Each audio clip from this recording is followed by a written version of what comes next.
Assalamualaikum warahmatullahi wabarakatuh. Sedulur sebangsa dan setanah air, jumpa lagi dari lembah lereng Sumbing. Semoga dalam keadaan sehat, tak kurang satu apa. Rahmah, barokah, salamah Allah curahkan untuk kita semua. Menyambut Haul Akbar Wali Songo yang akan dilaksanakan pada tanggal 29 Juli di Masjid Istiqlal, Jakarta. Sebagai barometer tolok ukur kita mencintai Wali Songo berikut duriah-duriahnya. Sampai saat ini kita masih sami'na wa ta'na dengan ajaran-ajaran beliau, amaliyah-amalah beliau terkait dari syiar-syiar awal Wali Songo yang notabene perjuangannya tanpa pertumpahan darah. Ini kita catat sebagai rasa syukur warga negara Indonesia atas awal mula peradaban. Wali Songo hadir untuk mensiarkan agama Islam. Dalam hal ini secara peradaban, secara akhlak, masyarakat Indonesia sudah tertata dengan baik. Hal itulah yang menyebabkan Wali Songo masuk ke Indonesia tanpa pertumpahan darah. Tapi ada catatan sejarah penting terkait bagaimana perjanjian antara Syekh Subagir dengan Sabdo Palon terkait dengan syiar agama Islam. Welcome diperbolehkan leluhur tanah Jawa. Monggo silahkan, asal jangan memaksa. Dalam hal apa? Dalam hal untuk memeluk agama baru kala itu, baik secara ucapan maupun tindakan, karena peradaban di Indonesia, di Nusantara kala itu, utama di tanah Jawa, itu sudah jadi. Sekali lagi, perjuangan Wali Songo inilah yang sebagai panutan kita semua terkait bagaimana tingkah laku penyebaran, karena beliau Wali Songo adalah merupakan duriah Rasulullah SAW secara akhlak, secara sifat mengacu pada Rasulullah SAW. Mereka dengan tenang, ya, mereka dengan penuh kasih sayang, dengan rahmah menciarkan agama Islam tanpa pertumpahan darah. Ini contoh saja Sunan Kalijogo dengan budaya wayangnya ditolak oleh 9 wali itu, berembuk bahwa itu tidak baik karena agama Islam tidak mengajarkan hal tersebut. Tapi setelah dijelaskan panjang lebar oleh Sunan Kalijogo, bisa. Karena apa? Kalau bisa, kena ikannya tidak keruh airnya, kena iwae ning ora butek banyune. Contoh di Kudus, tidak boleh menyembelih sapi, dan lain sebagainya.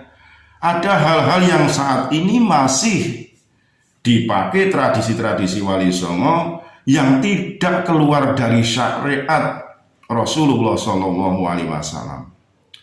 Mereka ada tumpeng, ada kembang, ada bunga mawar, kenanga, ya, ada mawar, kenanga, ada kantil.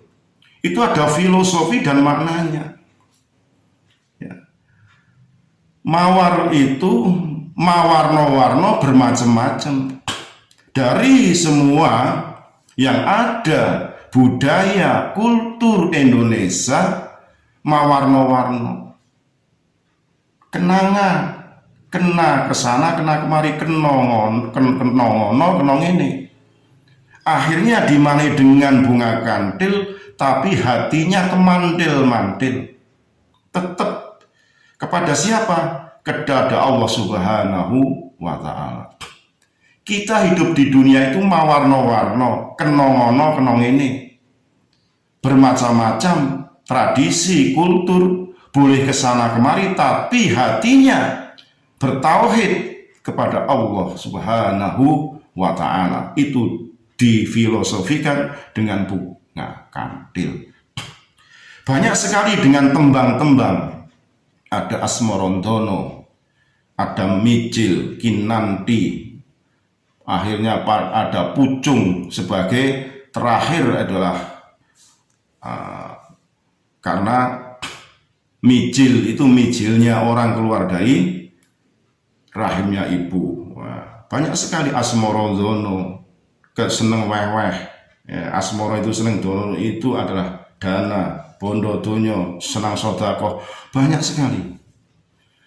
sekali filosofi-filosofi yang diajarkan oleh Wali Songo, sehingga sampai saat ini masyarakat Indonesia, masyarakat Jawa, Nusantara, baik Sabang sampai Merauke tetap sami'na wa ta'na ya kepada Wali Songo, dan saat ini duriah-duriahnya sudah menyebar di seluruh pelosok bumi Indonesia ini.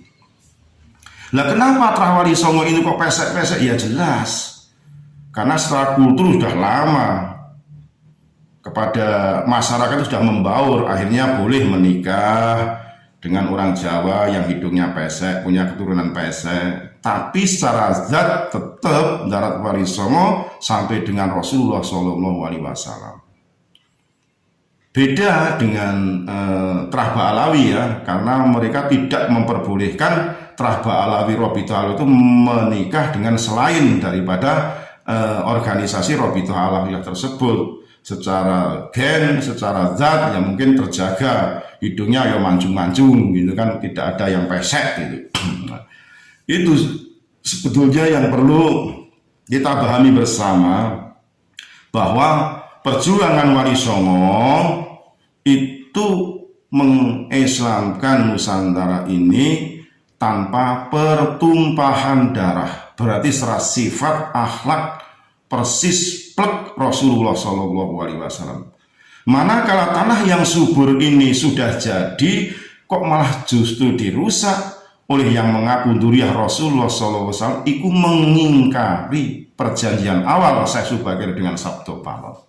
Ojo maksa, jangan memaksa. Maka dipaksakan, maka akan diambil kembali. Repot kan? Endingnya apa? Rasa syukur. Kita sudah diberi tanah oleh Allah yang gemah lipah roh jinawi, panjang kunjung pasir linukir. Nah ini murah sandang, murah pangan, dari darat, dari laut, semua bisa dimanfaatkan. Tinggal kita sebagai generasi penerus jangan kakian pola lah, ya. Kita jaga persatuan dan kesatuan. Nggak usah ada doktrin-doktrinan, nggak usah mengaku duriah Rasul. Masyarakat sudah paham dengan apa? Dengan sifat dan tingkah lakunya.